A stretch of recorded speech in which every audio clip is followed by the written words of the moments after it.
Fires it for the end zone. Kelce, great catch, touchdown! Trying to get free. He will not get free from Stone Cold Chris Jones. Touchdown, Kansas City! And Patrick Mahomes, a rabbit out of a hat at the end of the half. And an interception made left side by Sorensen. Dirty Dan, all the way to the end zone. Sammy Watkins tastes the sweet nectar of the end zone for the second time in this game. Hey, that's dope.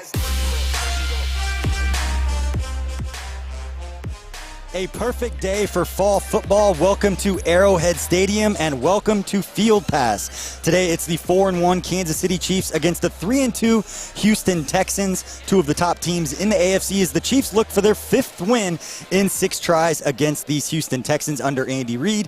Nationally, the storyline all week was Patrick Mahomes, the league's reigning MVP at just 24 years old and the guy leading the league in most passing categories once again. Facing that guy, Deshaun Watson, another one of the young stars in the NFL.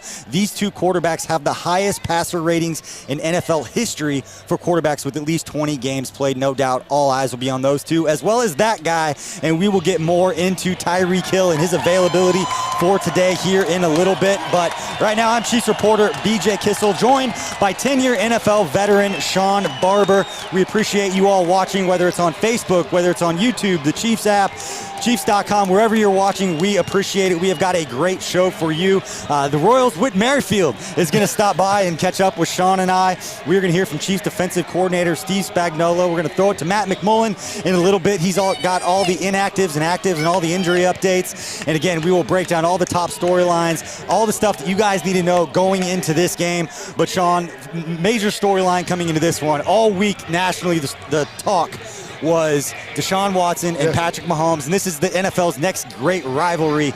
Personally, I like for the game and the situation that happens out on the field to naturally have these rivalries occur and not try to force them. We saw it a couple weeks ago with Lamar Jackson. They tried to force that one. Let's let it happen, but the comparisons are going to be there. It's simple. One guy's the MVP and one guy isn't so far. There's a lot of hype to be brought with Houston Texans, Deshaun Watson. He has some great weapons on the outside, and they've kind of paired that with a nice running game. So this is going to be a shootout for the ages. Heavyweight match, some heavy hitters going down here at Arrowhead Stadium, and the sea of red is in full effect. All the Chiefs Kingdom is here. We can't wait.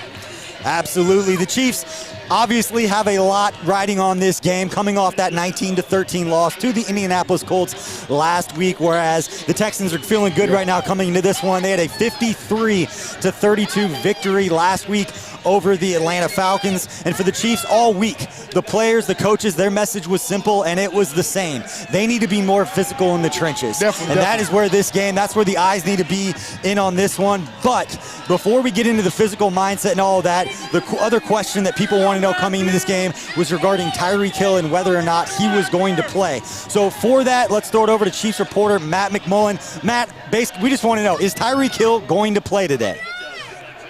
Yeah, BJ. Well, the big news of the day is that Tyreek Hill is active here today for the Chiefs. Hill, of course, one of the most electric players in the NFL. He's active here today for the first time since week 1, so huge news there. That's even bigger news considering that Sammy Watkins is not going to be active here today. Watkins, of course, has the injury that held him out of most of last game. He is inactive for the Chiefs here today.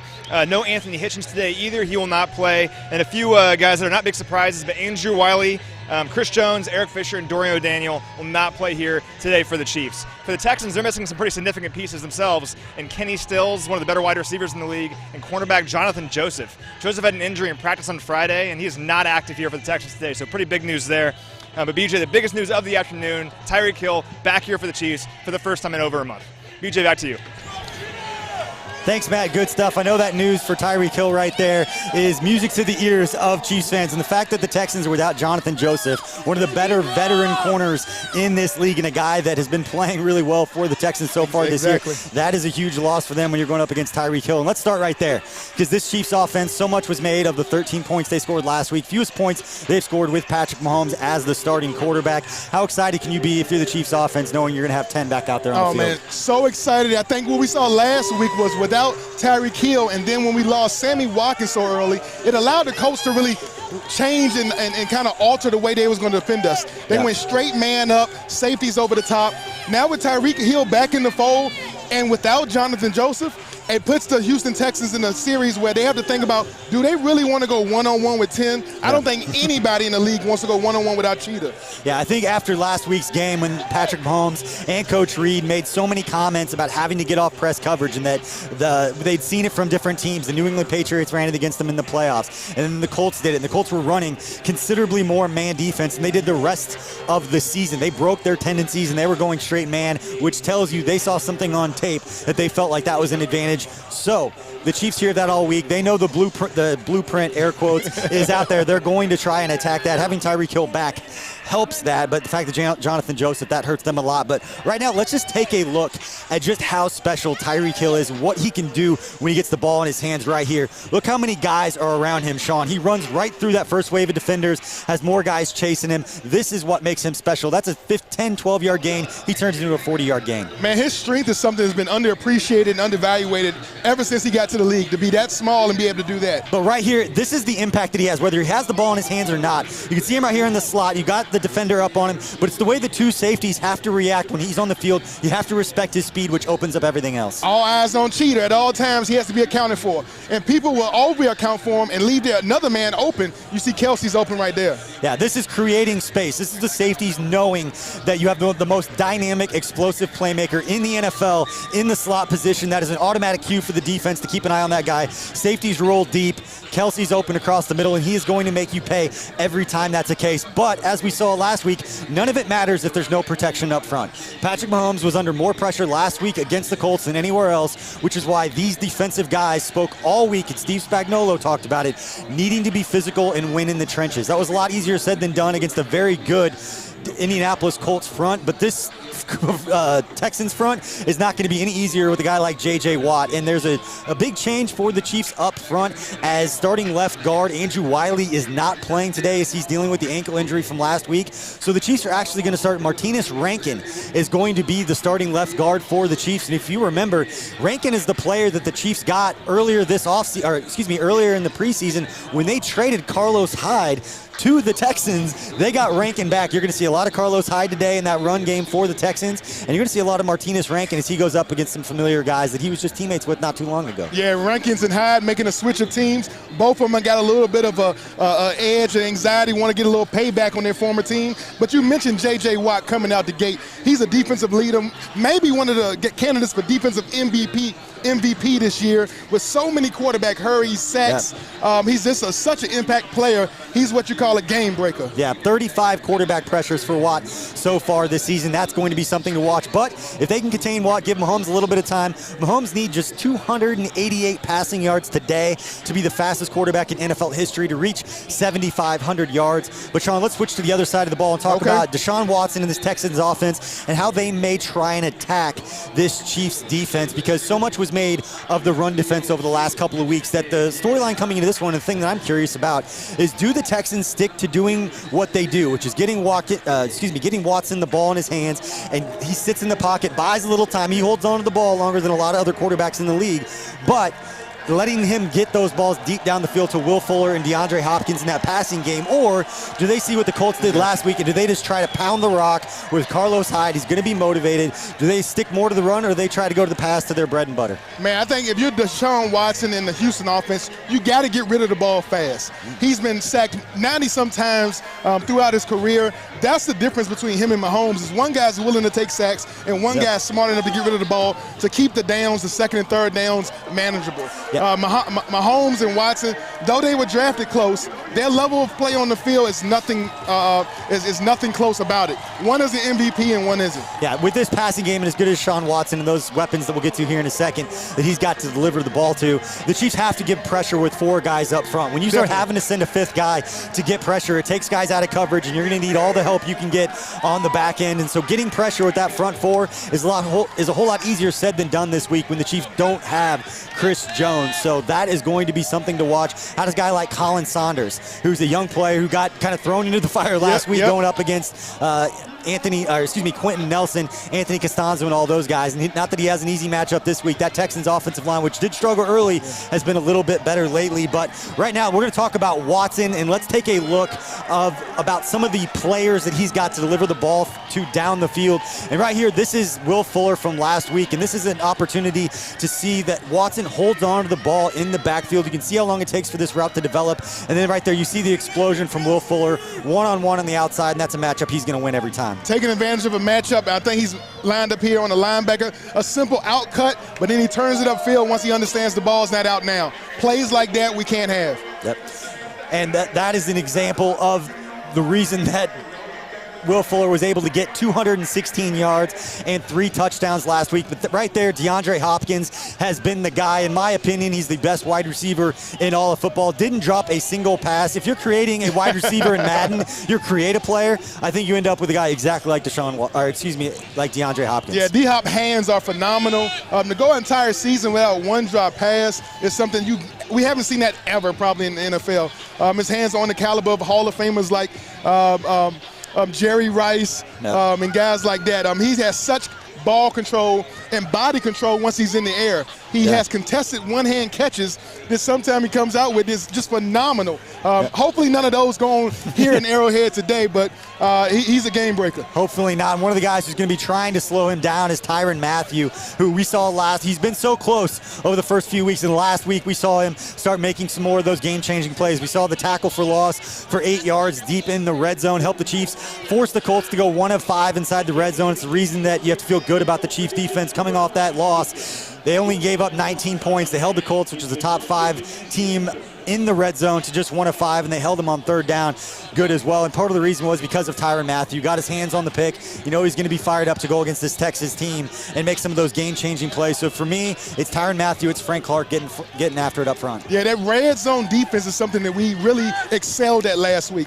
Only giving up a score in 1 of 5 red zone trips. If we can do that again, replicate that again, and keep away D-Hop and Fuller from the big play scores, it leaves us a chance to really be in this game all game long. Yeah, let's take a quick look at Tyrann Mathieu and Frank Clark and how those guys have made impact so far. And here's that play we were just talking about, Tyrann Mathieu. Watch the quickness, the acceleration. He knows what's coming. He's got his checks. He knew what was happening. Man, shot like a bullet out of a cannon.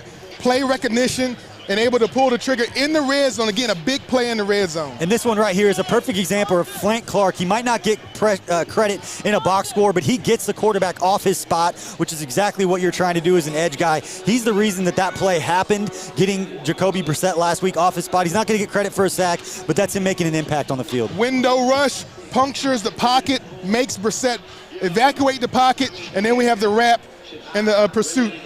Yep, those guys getting after it. We're going to need to see a lot more of that today if these guys are going to try and contain Deshaun Watson a little bit. And again, Deshaun Watson likes to throw the ball down the field. He's not afraid to air it out. But with his accuracy, he will give you a few opportunities to make plays on the ball down the field. I'm excited to see if Tyrann Mathieu is one of the guys that's going to make those plays and see if he can pick up on what we saw last week, getting his hands on the ball. But maybe he's one of the guys that's going to answer the call this week. Definitely. And for more on that, let's send it up to voice of the Chiefs, Mitch Holtis, who's up there with Kendall Gammon, as they try to determine who's going to answer the call for the Chiefs this week. BJ, this week on the Defending the Kingdom podcast, and Kendall played Reveille to start it because who will answer the call today? To me, it's the biggest part of this game, Kendall. Who's healthy, who's not, and who has to fill in to play the game of their lives? Yeah, and when it comes down to it, Byron Pringle, I think, on the offensive of the receiver side of it. Of course, I know you're more looking at the offensive and defensive line and what they do this week, because they literally signed people to play defensively with Chris Jones down. I mean, does Ogba step up? Okafor's back. Colin Saunders. I mean, just so many different guys. And then, from the offensive line side of things, what are they going to do at the left guard spot? Who's going to step up there? From my standpoint, in the years that I played, generally, when you don't play a good game or two and people all of a sudden think everything's shot, that's when your guys step up. And I mean, these guys are NFL players, and they get it. And I expect a good performance today. Frankly, that's what we saw from Indianapolis last week. Right. And their defensive secondary in particular, those guys stepped up and had the games of their lives. But let's talk about stopping the run on defense. The Chiefs probably will play 3 inside techs today and rotate them.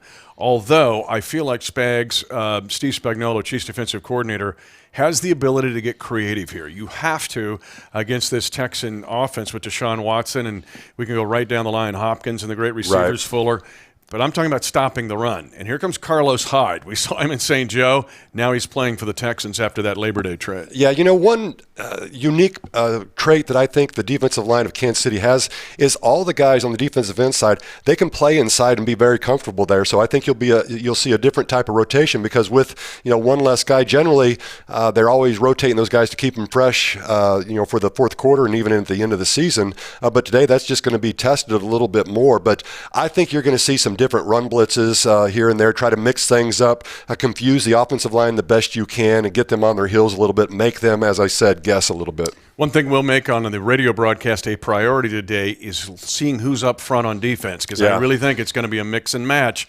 And when you listen, we'll let you know what's going on even if you watch the game. All right, on the other side is protecting Patrick Mahomes. Lots of hits, a lot of pressures. Last week, 4 sacks. And here comes J.J. Watt, Whitney Merciless, who has been outstanding, maybe the best year so far of his career. DJ Reader. Defending and protecting Patrick Mahomes a priority, and that left guard position is something we'll watch as well. Yeah, we've got to do, and we'll monitor that. And I think the big thing is, at times if you have to, you're going to double team one or two guys, and maybe you don't get as many people out in the route. But when it comes down to it, if you're taking one or the other, you're going to take protection of Patrick Mahomes over having an extra guy in the route. And so if you have to keep a tight end in, if you keep a back end to chip something like that, or get them out in the flat, maybe some quick game also to get them thinking. I think that might make the difference today. Or you get Tyreek Hill possibly back. That would be even nice. Even for one snap. Just give me one snap or 5 or 10. It changes everything. Well, it does, and let's be honest, he doesn't have to catch the ball. If he's just running down the field and there's the threat of going over the top, all of a sudden you can open up that medium game. The Chiefs Kingdom wants you, BJ. Who will answer the call? All right, thanks, Mitch. And right now we are down here on the field again with a special guest in the Royals, Whit Merrifield, one of the best players in baseball over the last 2 years. Guy was an all-star last year, and you're gonna get things started with the drum deck. How excited are you to go in the GEHA drum deck and get things started here at Arrowhead? I'm fired up. Yeah, I'm fired up. This will be the most people I've ever swung a stick for. So I'm excited to get the guys going. Well, they always call you two-hit Whit on the baseball field, but here at Arrowhead Stadium, that's just a sign of your consistent level of play, game in and game out. If you had to give some advice to a football player about how to be consistent about that mindset, what would you say? Well, for me, I've always gone about my preparation pretty intensely and just tried to get to a point where I can just forget everything and just trust my preparation every at bat and take it at bat by at bat and just trust what I've done to lead up to that point. So I imagine on the football field it's the same. You run your routes day in, day out, and you prepare, and when the game comes, it's just you just show up and let the muscle memory take over. Nice. That preparation, it's obviously working. Nobody has more hits in baseball over the last 2 years than this guy right here. And I'm curious, because these stadiums are so close, and I know you guys come over to practice and our guys go over there, just how cool is the relationship between the two organizations? The fact that you come over and you're a part of this and then our guys go over there, it just seems like a cool relationship. It is. This is an unbelievable sports town. And the fact that we have this camaraderie between football and baseball it's unique, and it's a lot of fun because baseball is what we do for a living, but we're huge Chiefs fans. We're huge sports fans. I'm personally, football has been my first love since I was little. So to come over here, to come to the best NFL stadium, in the country, I think hands down from what I've been to, it's so much fun to be able to interact with these guys and share that camaraderie. Well, I'm an old dog. I can't gear it up anymore, but if you could play on the team, what position would it be? I was a slot back in a corner in high school, and I love defense, but I don't know the way the game is now. It's I feel like corner is probably the toughest position to play, with all of it you can't do. So maybe a little slot back. I like it. I feel like I have to apologize that you talk about cornerback. We only have one South Carolina guy on the team, but he is a cornerback in Rashad Fenton. But as somebody, and we're always going to get a Patrick Mahomes question in here at some point, just for being a young player. I know you fought your way through the minors and bought some time. Patrick Mahomes kind of bought his time that year. He sat behind Alex Smith. But for you as a professional athlete, just how much respect and admiration do you have in seeing a guy like Patrick Mahomes so quickly come into the league and do what he's done? A ton of admiration for him. Not only for what he's done on the field, but from an outsider's perspective, the leadership that he's brought to the team and the maturity for a young guy that hasn't been around too long. He's just got such a comfort level and he's got such a charisma, and people just seem to flock towards him. And you need that as a quarterback and a leader. And I think Kansas City's struck gold with him. No doubt. All right, cool. We got one last question before we let you go, and that is, what do you expect to see out here today during the – I'm putting you on the spot a little bit, but what are your expectations for today's game? Well, I mean, coming off a loss, I expect the offense to come out fired up. It's nice to have Tyreek back today, and I expect them to sling it around and put up a lot of points, and hopefully the defense can contain Deshaun and this high-powered offense. So it should be a fun game. I'm looking forward to it. Yeah, we're gonna hope that they slow down Deshaun. And to get more on that, let's right now throw it to Matt McMullen, our other Chiefs reporter, who caught up with Chiefs defensive coordinator Steve Spagnuolo. Thanks, BJ. Well, Coach, looking at the Houston Texans, it all begins with Deshaun Watson. When you're looking at him, looking at film, what stands out about him? Everything. Look, you're looking at one of the premier athletes in the NFL, and he shows that every week. I mean, you got to do a lot of different things to him. One of the things you can't do is get caught just spectating on him, because all the great things he's doing out there, and we talk about that. Cover your guy and don't spectate, and watch what number 4 is doing. One of the guys we'll be relying on to stop him is Tyrann Mathieu, who made some plays last week, had a tackle for loss on second down, I believe, in the red zone, had an interception. So how important is it for him to be out there making plays for this defense? Well, look, he was brought here to do that. That's what he's all about. He loves making plays. I mean, he's an active guy. He's passionate. And when he makes them, I think it juices everybody else up. So the more he makes, the better off we'll be. Definitely. Coach, appreciate your time. Good luck on Sunday. BJ, back to you. Thanks, Matt. That's good stuff. And it would only be natural, Shawn, as a competitor, as an athlete, that when you play for one team and then you leave and you go play for another team, the first time you go back and play against your old team, there's got to be the juices flowing. We're going to see that with Tyrann Mathieu. Spent last season with the Houston Texans. He's only there for 1 year, but it's something you can kind of relate to as a player who went up and faced the former team. Just what's that like? Man, when I was with the Redskins and had to go play for the Eagles and then go back to Washington, or even had the Redskins come up to Philadelphia, it's an amazing amount of adrenaline rush. You got a little bit of payback in your heart, but you can't let it overcome you. You can't let it have you jumping routes, doing things that you're not being coached to do. So you got to kind of take that tide of emotion and really settle the waters and get back to playing your game. Yeah, I think that you bring up a great point right there, and I think it's going to be interesting to see, because Tyrann Mathieu's faced these guys. He knows Deshaun. If he pats the ball twice, if he does certain little things Tyrann Mathieu may have picked up from facing Deshaun Watson and some of those skill guys. He knows the routes. He knows the offense. He's faced it for an entire year. I'm excited to see if Tyrann Mathieu can get his hands on a football. But one thing we didn't talk about earlier, it's not on the same level, but you look at this Texans defensive backfield without Jonathan Joseph, you've got some familiar faces in Bradley Roby, who played with the Denver Broncos for the last few years, and it's a team that we've faced, and it might not be the same scheme, but it's the same player, same skill set, all that. Jaleel Adai, one of their safeties we faced. Tayshaun Gibson, another one of their safeties, played with the Jags last year, who we faced, and Patrick Mahomes went out there and faced. So it's all something to watch in this one, but I think right now we're going to take a quick look around the AFC West, because that's what we do every single week. And the Oakland Raiders, the 3-2 Oakland Raiders are on a bye. They can take their winning record for one more week. They've been one of the surprises of the early 2019 NFL season, but the Denver Broncos are at home against the Tennessee Titans. What are you looking for in that matchup? Man, I look for the Broncos and Phillip Lindsay to continue to ground and pound, continue to use that ground game. Take the ball out of Flacco's hands seems to be the winning formula for the Broncos. Yeah, or get the ball out of Flacco's hands. He's holding on to it a little bit. He's sitting a duck back there. And then the Chargers, Monday Night Football. They're at home against the Pittsburgh Steelers. What do you like about that matchup? Well, I think the Chargers defense going against the third-string quarterback for the Steelers. If you have a chance to get that Jaguars, the Chargers defense, you really want to start them in fantasy. Yeah, we're going to see if Joey Bosa, those guys up front, can get after it, try to get their hands on some footballs going up. I think it's Devlin Hodges. Oh, my goodness. I think that's his name. I think feeding fantasy football. Feeding you guys will know. But the last matchup we're going to talk about, it's not an AFC matchup, but probably one of the best matchups of the weekend, and that is NFC West. That is the San Francisco 49ers against the LA Rams. And the reason I like this one is that the 49ers have been another one of the surprises of this early 2019 season. They're 5-0. And they're going up against the Rams team that's 3-2.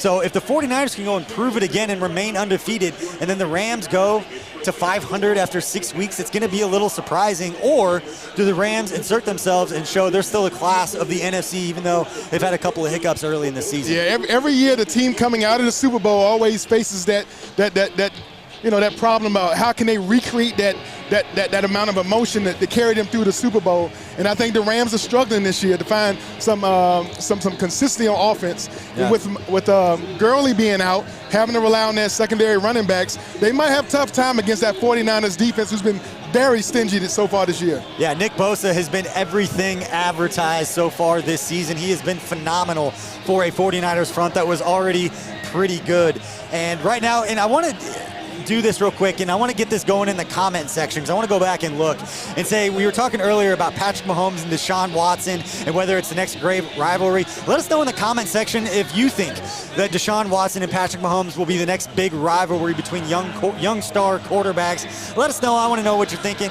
and also about Tyrann Mathieu going up against his former team and how you would feel personally if you were going up against a team that, whether they let him go, we don't know the behind-the-scenes business side of it, but the bottom line is he played for the Texans last year, and now he's the Kansas City Chiefs, and we're all excited about that. But again, 6th meeting between these two teams with Andy Reid as the head coach. And again, Andy Reid looking for win number 200 today. No doubt. 2 quarterbacks, both of them electric arms, mobile, can create plays down the field for some big play receivers. The difference has always been who takes the sacks and who doesn't. Who's the smarter player to keep the drive alive and create first downs, and then touchdowns. All right, now your favorite part of the show. This guy, throughout the week, he's texting in the middle of the night. He's so excited about this. We're going to give your fantasy football sleepers for the week. We've got 3 players, one at each different position.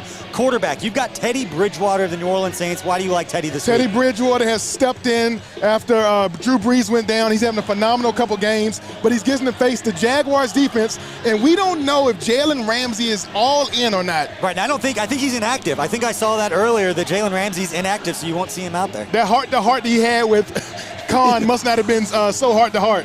Yeah, we'll see how that all plays out. It's another one of the storylines to watch. It has been so far this year and again today. And then running back, blast from the past, yes, Adrian sir. Peterson. You think the switch to Bill Callahan is going to be good for Adrian Peterson? Hey, if you had AP on your roster, you've been sitting him on your bench because the Redskins have not done well getting out of Gruden, and now with Callahan going in, he's an O-line coach. He loves to ground and pound. Start Adrian Peterson. Yeah, they need to start Trent Williams is what needs to happen. They need to get their all-pro left tackle back out there. And then wide receiver, you've got D.D. Westbrook. Why do you like D.D.? Man, you got to like D.D. D.D.'s facing a matchup. He's going to go against the number 2 corner for the Saints. Last week, the Saints cornerbacks shut down Mike Evans, and Godwin was able to have a great day. Yeah. I think that D.D. Westbrook is going to face the same type of thing. Chark Jr. is going to get the Lattimore matchup, so he should be able to eat. DJ Chark has been one of the surprises of the 2019 season so far. We saw that back in week 1, the guy making plays. But last point that I want to make before we let you go, and I got to ask, as a former defensive guy, you played in the trenches, you played in the box, coming off last week where it seemed like because of injuries and just the matchup that they had, that the Chiefs didn't win in the trenches on either side of the ball last week. And they took that personally this week. Again, that was one of the things that was the consistent statement from the coaches and the players for the Chiefs this week, was that they needed to be more physical. I'm speaking your language as a former linebacker. What are you looking for from the physicality point of view in this game today? Man, I look for our D-line to get off the ball, get in the backfield. Sometimes not even worry about what gap you have. This penetration, the linebackers will adjust and make plays off of you. But we can't be so worried about maintaining our gap and maintaining our responsibility that we lose our aggressiveness. If you can do anything on defense, you want to be aggressive and be violent. Yep, absolutely. You can hear the passion coming out in his voice. This guy wants to get out and play right now. We appreciate everybody for watching, and we're just a little bit away from kickoff, but this game is on CBS. Make sure to catch him after the game. You've got Shawn Barber and voice of the Chiefs, Mitch Holthus, on Chiefs Rewind. Besides that, Chiefs Kingdom, enjoy this game, and we will catch you afterwards.